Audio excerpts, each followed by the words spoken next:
Hi అండి, అందరికీ నమస్కారం. Welcome to Vijay media. Ration card ఉన్న వారికి ఫిబ్రవరి 15 నుంచి కొత్త రూల్స్. వీరి ఆధార్ కార్డులు రద్దు. లేటెస్ట్ అప్డేట్ రావడం జరిగింది. సో దానికి సంబంధించిన పూర్తి వివరం చెప్పడం కోసం నేను ఈ వీడియో చేస్తున్నాను. వీడియోని పూర్తిగా చూస్తేనే నేను చెప్పే సమాచారం మీకు బాగా అర్థమవుతుంది. అలాగే వీడియో నచ్చితే వీడియోకి లైక్ ఇచ్చి నన్ను సపోర్ట్ చేయండి. కొత్తగా ఎవరైనా ఛానల్ చూస్తున్నట్లయితే కనుక తప్పకుండా సబ్స్క్రైబ్ చేసుకోండి. అప్పుడే నేను పెట్టే మరిన్ని లేటెస్ట్ అప్డేట్లు నోటిఫికేషన్కి అయితే వస్తాయి. అలాగే వీడియోని లైక్ చేయడం వల్ల వీడియో కొంతమందికి రీచ్ అయ్యే ఇన్ఫర్మేషన్ మరికొంతమందికి అయితే రీచ్ అవుతుంది. సో లేట్ చేయకుండా ఆ వివరాలు ఏంటో చూద్దాం.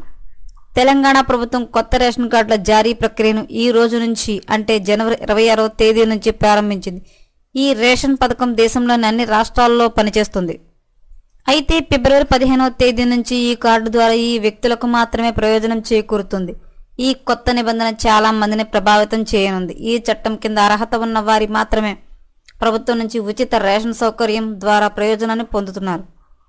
భారత ప్రభుత్వం అనేక పథకాలను అందిస్తోంది. ఈ పథకం ద్వారా ప్రజలకు ప్రభుత్వ ఆర్థిక సహాయం అందిస్తోంది.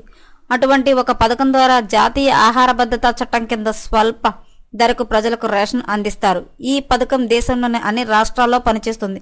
ఈ చట్టం కింద అర్హత ఉన్న వ్యక్తులు ప్రభుత్వం నుండి ఉచిత రేషన్ సౌకర్యాన్ని పొందుతారు. అర్హత ప్రమాణాలను నెరవేర్చిన వ్యక్తులు మాత్రమే ఈ పథకం కింద ప్రయోజనం కలుగుతుంది. ప్రస్తుతం ప్రభుత్వం రేషన్ కార్డు కలిగి ఉన్న వ్యక్తుల కోసం కొత్త మార్గదర్శకాలను జారీ చేసి ఈ కొత్త మార్గదర్శకాల ప్రకారం రేషన్ కార్డుదారులలో కొంతమంది మాత్రమే ప్రయోజనం పొందగలరు. దీని ప్రకారం ఫిబ్రవరి 15వ తేదీ అనంతరం వారు రేషన్ పొందలేరు. రేషన్ కార్డుల కోసం ప్రభుత్వం కొత్త మార్గదర్శకాలను తీసుకువచ్చింది. దీని కింద వారు ఈకేవైసీ చేయించుకోవాలి. ఇలా చేయని వారు రేషన్ పొందలేరన్నది గమనించాల్సి ఉంటుంది. ఈకేవైసీ ద్వారా ప్రభుత్వం నకిలీ రేషన్ కార్డులను గుర్తిస్తోంది.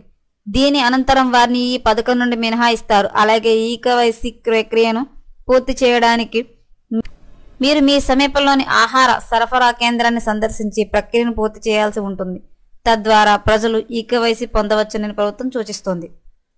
ఫిబ్రవరి 15 నుంచి అయితే కనుక రేషన్ సంబంధించిన కొత్త మార్గదర్శకాలు అయితే నిర్వహించబడతాయని చెప్తున్నారండి. సో ఎప్పటికప్పుడు మరిన్ని లేటెస్ట్ అప్డేట్ల కోసం మన ఛానల్ తప్పకుండా సబ్స్క్రైబ్ చేసుకోండి. Thanks for watching.